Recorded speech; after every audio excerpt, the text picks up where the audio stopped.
villages.com.au.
We've very, very proudly, for a long time, insisted that he maintain the uniform of wearing the Hawaiian shirts. What's more, we're even trying to get him in a combi, albeit it's sort of like a retrofitted 2018 version thereof, but a combi nonetheless. I'll take it. Yeah, I know you will. He definitely looks the part. And we had the remarkable circumstances where he wasn't recognised in his Hawaiian shirt. So I've drawn one of two conclusions. Either the person did not look at him directly or viewed him in black and white. Because I'm telling you right now, there is no way anyone could miss this man's shirts. I mean, loud, mate, if they were any louder, they'd be in a violation of the Noise Abatement Act. And going back to looking at me directly, how could you not look at me directly? Yeah, you're a look at you directly kind of guy. Yeah, I'm over here. Look at me. No, that's all right. Yeah, okay. all right. Anyway, we're actually here to do some talking and take some calls and things. Yes. And it's all going to be about technology. By the way, if your technology's on the fritz right now, if you're looking at something and thinking, yes, destruction is imminent, Yes. I advise you to rethink. Yep. And to Pick up the phone. and to pick up the phone and have a chat to Ben before you carry out destruction. Because trust me, you'll regret it later. Well, yeah. If for no other reason than the cost, you know, it feels better. It's like a bloke I know plays golf. Yeah. He has, how could I put it, a small issue with temper. Now, to be fair, Right. I think that he has issues with his temper on an ongoing basis. I think he's got issues with his temper to do with just about everything. All right. Yeah, okay, I think he's just a kind of bloke, doesn't have a lot of patience and loses his temper. Poor fella. But I've got to say, he has, on a couple of occasions, destroyed various different golf clubs, which have turned out to be quite expensive. Oh, no. Here's the irony. Right. He destroys golf club, then gets really stroppy about cost of replacing said golf club. What? Now, I want to transfer that mindset over to the computer, Uh-huh. Yep. your smartphone, your TV, whatever. Yep. And you're looking at it and you're thinking, probably quite justifiably, I hate you and I am going to destroy you. And right now I have no argument with your logic. Yes. The only thing is, when you do carry out your threat, you will regret it, if for no other reason than the financial. Yep. And there's probably that sentimental value as well. You might have a few photos on it, or a certain song, or a certain something that's on that computer. Well, there's always, you'd have that those. data loss. You'd have those in the cloud, though, wouldn't you? Well, that's probably why you want to smash it, because you couldn't get it to the cloud, maybe. Yeah, possibly. I never thought of it that way. Yeah. So there's lots of reasons why people get upset with the computers, mostly because the computers do what they tell them to, not what they want. That's right. That's one of the reasons I think why we all liked Daleks. Right. Because they were a computer/robot, even though they were actually a half bubble green life form. I mean, a Dalek really was just a giant blob of snot, really, inside a machine. You've However, gone deep into Doctor Who. I digress. Anyway, the one thing we did like was they got down to basics. Do what I say or exterminate. You know, and we could kind of relate to that, which is, I think, one of the reasons why we like them. They are pretty damn basic. And their motives were pretty straightforward. Yes. There was no second guessing. Yes. What do you want to do? We want to conquer the world. All right. Okay. With you in or out of it, we really don't care. Yeah. So we understood that. So no matter how violent you're feeling, talk to this man first. And the other thing is, the other reason why we say talk to Ben first is because often you'll look at something and even though afterwards you end up feeling like a prize idiot, often some of the things that are wrong are some of the simplest things that you overlooked, because the moment something goes wrong, we have this mindset where we instantly go looking for something complicated. Mm-hmm. There has to be a serious reason why this machine is malfunctioning the way it is. And we never at any point stop and go, well, maybe there's actually a really basic reason behind the malfunction. Yeah, and I see this happen a lot. When things don't quite go the way that people expect, they sometimes tend to panic. And the thing is, computers don't care if you panic or not. They just do their thing. They just plod on at the speed that they've been told to plod on at. It's like swearing at them. They don't get offended, they don't get upset, and they don't have their feelings hurt. It bounces right off. So the most important piece of advice I've given to people many times over, especially the ones just starting out or the people who are a little bit technology nervous, is to just breathe, just relax. Yeah. Just breathe in, and breathe out. Oddly enough, you know the first thing I tell people who are new to some sort of technology? What? That unless you put some explosive device in it, you can't blow it up. Oh, no. There seems to be a not insignificant number of people who worry that they could blow. They're cloning the phone. And I'm sitting there thinking, guys, it's impressive, but it really isn't that easy. Oh, some of the movie tech that comes out, some of it's really laughable. Aren't you looking forward to when that tech becomes reality? Because we are, to a certain extent, with some of the tech, actually, we're taking what's real and fictionalising that, aren't we? Yeah, yeah. And only in some cases. I mean, we can sort of skew off onto a tangent and talk about where movies have got technology right or TV series have got technology right. One that comes to mind is Mr. Robot. Oh, yes. That's pretty well spot on, isn't it? That is very, very well researched. And they've actually got some cameos of technology or equipment that is actually available right now. Beautiful. Yeah. Yeah, because some of the stuff you see people doing, and actually we were watching a movie over the weekend and Bernadette said, can they really clone a phone that easily? And I said, no. They make out they can. I said, you can clone phones. Yep. But it's not as easy as just dropping a phone blindly next to somebody else, keeping them talking for 2 minutes and walking off, and suddenly you've got their whole phone cloned. It doesn't work like that. No, it doesn't quite work like that. But I mean, there may be a time in the future when it will, and God help us when it does, because we've got enough trouble with security as it is without making stuff even easier than it is to... Yeah. Oh, well, you get that. Well, mate, let's talk about some other stuff. We saw, nobody gives a rat's about the NRL Grand Final in Western Australia, but... We had the AFL Grand Final. We also had the result we wanted. That's right. You have, in terms of technology, the numbers, and they're pretty damned impressive. They are. They're really impressive. So this was information handed to me by a friend of mine in Telstra. He's given me this information, and it's actually really, really interesting. So this is about the data that has been collected for people. Let's just have a look at the AFL Grand Final. So this is around the MCG and just the MCG alone. During the Grand Final, we saw a 22% jump on last year's event. So people were using 22% more data in the MCG. I'm guessing that the effect of having a team like the West Coast Eagles in had that impact, although last year Adelaide were played Richmond, so there would have been a fair number of people from Adelaide who'd be wanting to get the information out to their friends back in South Australia. Yeah, you'd think so. All right, so on top of that 22% jump, so that was an extra 3.8 terabytes of traffic. So that's million, no, that's not million, that's billion. No, is it billion or 100 billion? Doesn't matter. Okay, so 3.8 terabytes, we're talking... those 1 terabyte hard drives you get down at Harvey Norman or wherever. Almost 4 of those in extra traffic just during... So that's just extra traffic. So your regular traffic's running like it always does. Yeah, just extra traffic, but also just extra traffic from the MCG. And that's from... So just from around the MCG. And this is all down to the Grand Final. So before... Terabytes 1 followed by 12 zeros. Sounds about right. Okay, that's a lot of zeros. It is. Now, before bounce down, almost 2 terabytes of traffic was delivered via the Telstra network to the MCG. So this is just Telstra. So this does not include Optus or Vodafone, who would have had similar sort of traffic. Yeah, and it's a fair sizable whack on top of what they normally service, of course. Yeah. And then a further 256 gigabytes was generated by attendees at the halftime show. So people who are watching it, another 256 gig just during the halftime show. Wow. By the time the final siren had blown, people stuck around and generated another 561 gigabytes just by fans sticking around, catching the celebrations and sort of tearing themselves away from the celebrations to go on their phone and go, you bloody beauty, we won, yada, yada, yada, or I can't believe it, we lost, it was so close, whatever.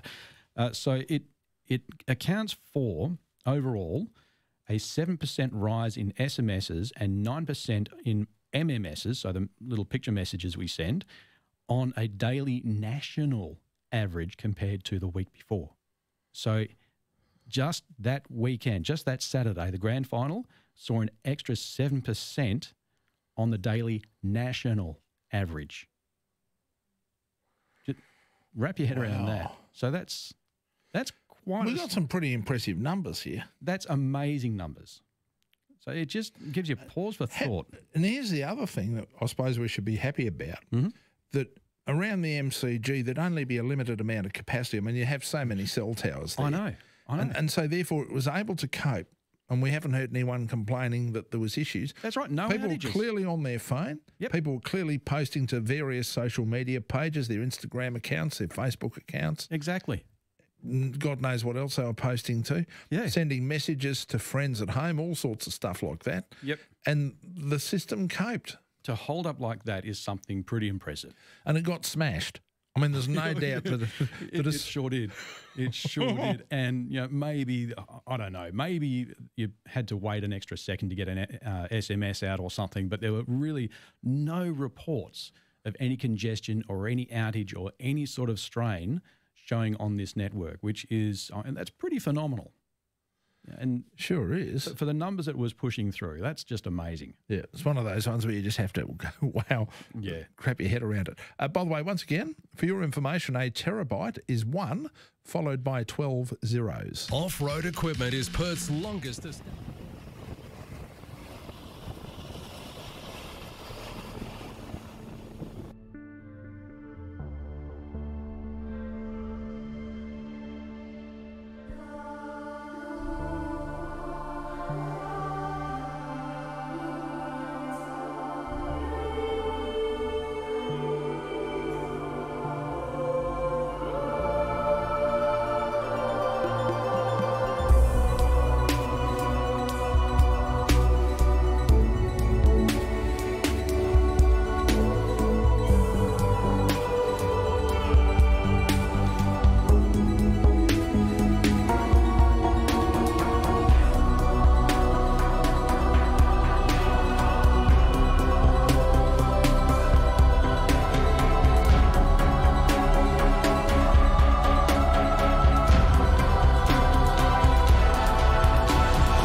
You might wonder how blind people deal with everyday challenges.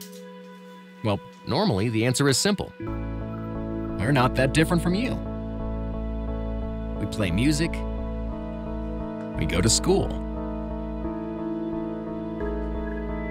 We go to work. You get the picture. But sometimes the simplest things can be difficult, and we need a pair of eyes. Connect to. That's where you come in. Establishing video connection. Through your smartphone, Be My Eyes connects the blind with sighted people through a live video connection. Simply choose if you need help or want to help by the click of a button. That's a nice picture of you and your family, Caroline. Is it for a present? Yes, it's a photo from my parents. You can help just by installing the Be My Eyes app, Print image. and we'll notify you when someone needs your help. And if you're in the middle of something, don't worry. Someone else will step in. On 882 6PR, this is Perth Tonight with Chris Ilsley. Here we go. Ben Aylett talking technology, answering your questions. 922 882 is our telephone number. That's right. Good day, Brian. Hello, Chris and Ben. I Brian. just want to bring to your attention Yes. that Microsoft are developing what they call MMD, Microsoft Managed Desktop, so that they'll look after your security for a fee, so much per user per month, and they'll supply you with the laptop, say a HP or Dell or something like that. Oh, really?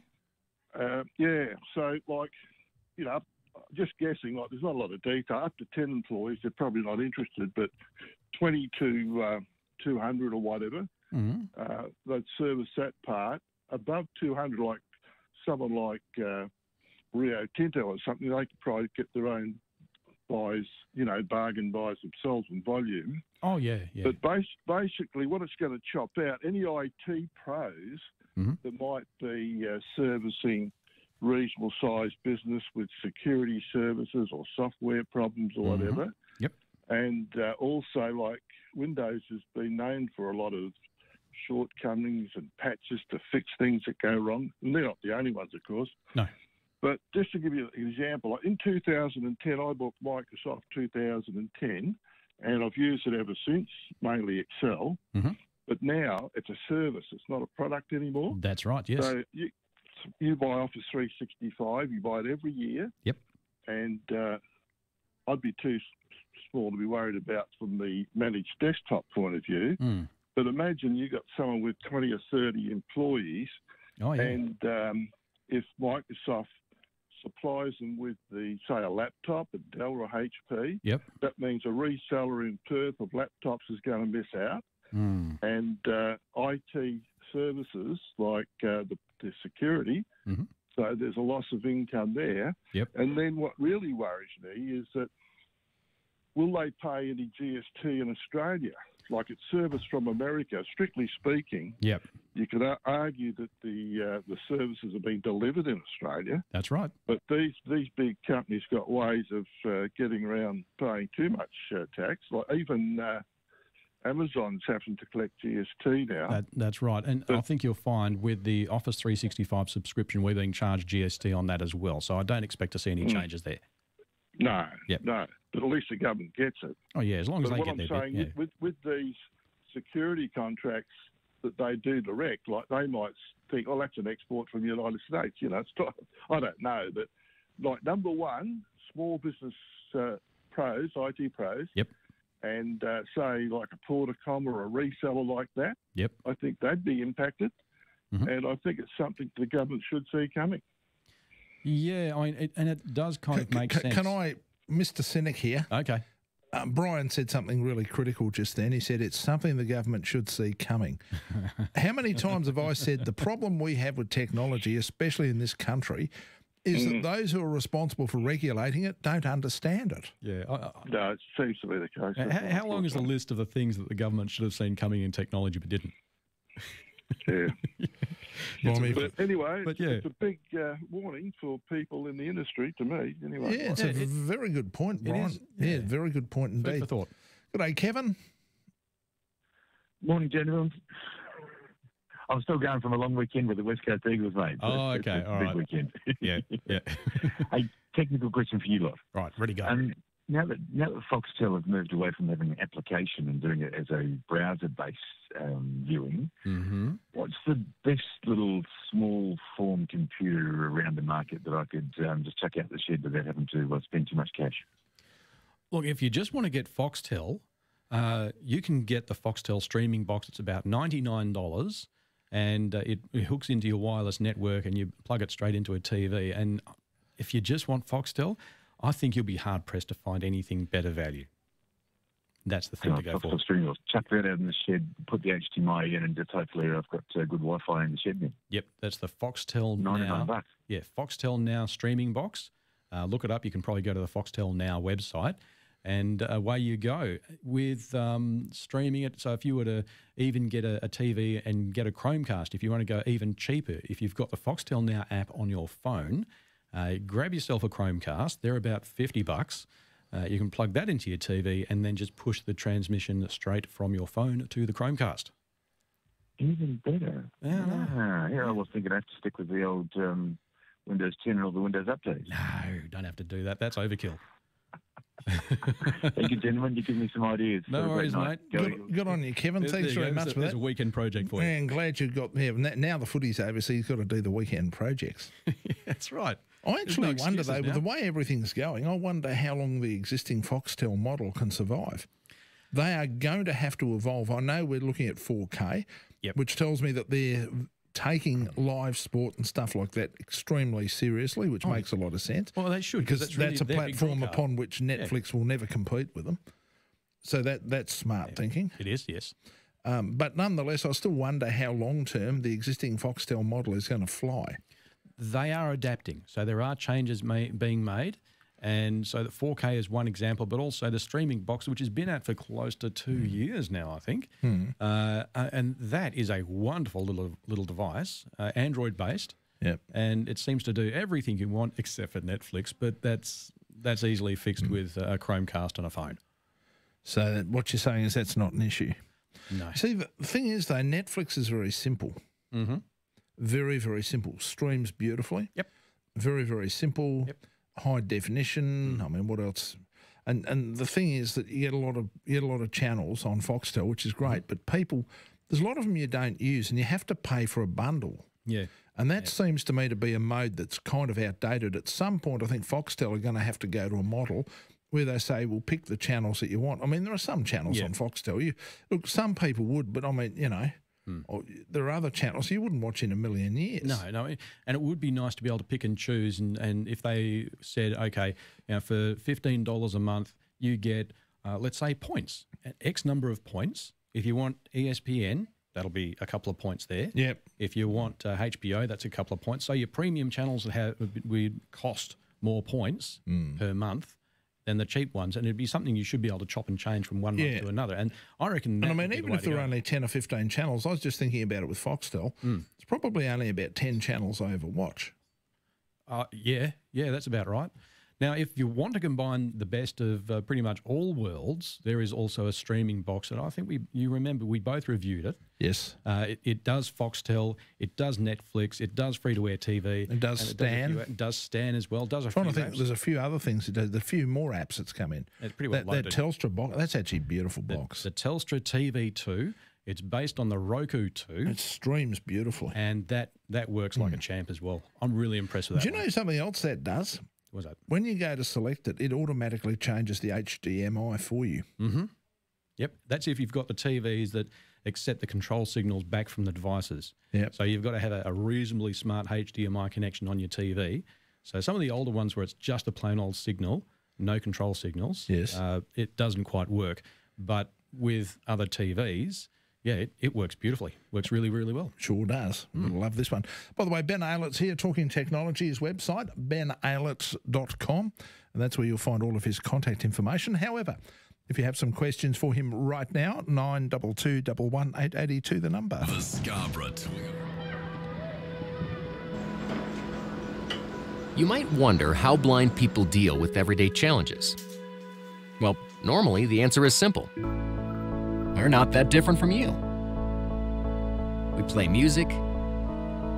We go to school. We go to work. You get the picture. But sometimes the simplest things can be difficult, and we need a pair of eyes. Connect to. First available helper. That's where you come in.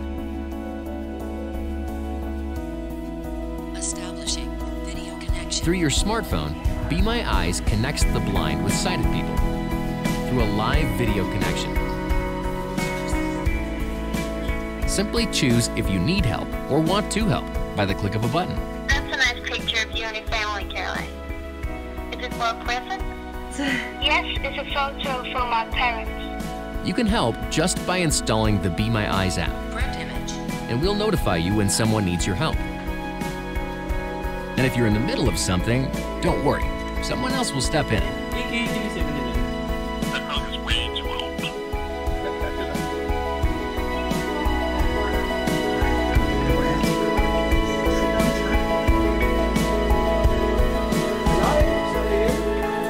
So, would you care to be my eyes?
This is Perth Tonight with Chris Ilsley on 882 6PR. Yeah, the website is benaylett.com. That's where you'll find all of his contact information. Also some really interesting articles as well.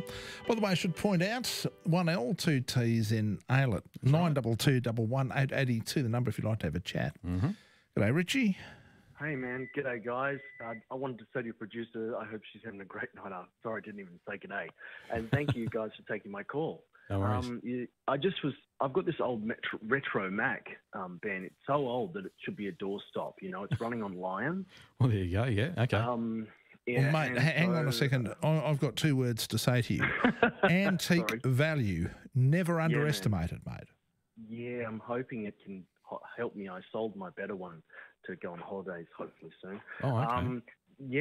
So I'm using it, and look, I've got Chrome, but I had to download a really old version of Chrome to actually accept inside of this software, and I've tried to load up websites that can't just the browser is not supported, and I just wondered if there is anything light that can operate inside of this environment. That's a really good question. That is a good one. Is not necessarily performing and is no longer updated, as you would understand. Okay. And also Chrome can't update. I can still access my Google's accounts, etc. Yep. I can also do web browsing for mail, Yep. but I can't access, the pop-ups and things, like even anything, maybe even your website too, stuff like that, modern stuff. It won't.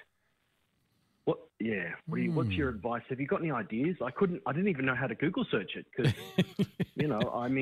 I made this old tablet work. It was Sony Xperia, but this is Apple world. So Yes, that's right. I'm really lost. I don't have a clue. If you don't mind, please. Well, that's why I'm here. Okay, so there are options as far as web browsers go. So we've got others like Firefox. That's a decent web browser. It's crap, sorry. It used to be good. It's absolute crap now. All right, okay. I'm in. All right, Couldn't work it. All right, so there's also another web browser called Opera, as in Opera. Opera or Opera. I tried as in Opera Lite, and it didn't go. Okay. Chromium. How about Chromium? Never heard of it. Okay, it is Chromium. Chromium. Chromium? I've Chromium. got Chrome. Yeah. Is Chrome the same as Chromium? No. It is a variation. Ah, yes, you're taking me back. Good man. Yep. Yes, I remember Chromium. All right, I could try Chromium. Where would I catch that? Geez, where would you get it? I'll just have to Google it or something to find out, and which particular variety. Maybe this is a question I should probably send you through. Yep. What's your website again? www. benaylett.com. That's BENAYLE T.com. Yep. I'm trying to keep it nice and short. Yeah, good luck with that too. Thanks very much for that, Richie. Wow. That can be a problem, I suppose, when you've got something that's old. You get to a point where it's simply no longer supported. Yeah, and that's got me thinking. Where will we? It's doing your head in now, isn't it? Well, it's not doing my head in. It's just making me think, well, I've got to try and remember to research that one and find out what we can find. I know that there are websites where we have what we call abandoned software. So software that's no longer looked after under any sort of software agreement. So what do you call it? Abandoned software. Abandoned or orphaned software is what we call it. So it's basically no longer being developed any further, and it usually relates to an older operating system. Okay. G'day, Phil. G'day, man. I was just looking at that guy's problem. I had something similar on an old Acorn. Yeah. And I loaded up a lovely little Linux distribution made in the Midwest called Puppy Linux. Oh, and yeah. That runs everything. That's actually not a bad idea. I'm pretty sure you can run Linux on Mac. In fact, it's based on the Darwin Linux OS. So that's right. Yeah, I mean, you could try a Linux version, and you could probably try with a live Linux, which is you boot it straight off a USB drive or a CD or a DVD. That's right. And it gives you a chance to try. Puppy's tiny overhead, runs off a USB drive, and it's pretty fast. And then you can even emulate through Wine back through the other way. That's right, you can too. Yeah. Okay, thanks, mate. No worries. Thanks very much for the call. Well, you make all this stuff sound simple. Got to love it. 92211 I see that Facebook have suffered, well, they posted a security notification about a discovered and exploited vulnerability that happened 3 days previously that they say impacted almost 50 million accounts with an additional 40 million accounts proactively reset as a precaution.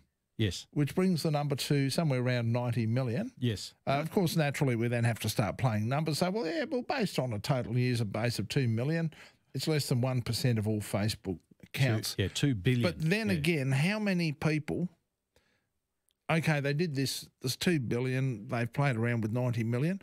Is this just hackers learning how to go for the big one? You've got to assume... A test run. A test run. Well, you've got to assume that Facebook is always under attack. I would love to see their cybersecurity operations because I reckon that would be amazing. But it is a pretty long chain of vulnerabilities that the bad guys have pieced together. And what they get after manipulating this little chain, that's all surrounded around the View As feature. So it's actually quite a long chain. And once you get it, you get what's called session cookie. Now, will we come back to that? Yep. Okay. Take a phone call first. Good day, Shandon. Hi, how you doing, guys? Good, mate. Well. Okay, my question is, I've got a Toshiba laptop, and a year ago I had a problem with it, with its Windows, and it has a Windows 7 on it. And before, it has all those Excel and Words and everything on it. Yep. And I reset the whole software, the Windows software. And after that, it's whenever I want to use the Excel or Word, it's asking for a 12-digit key. Yep. I don't have that key number, so is there a way around that I can get those software working for me? Yeah, you buy a license from Microsoft. That license came with the Toshiba laptop, and what they suggested you do this is typical of Toshiba back in the day. So this is going back, 5-6 years? Yeah. Yeah, around about that time.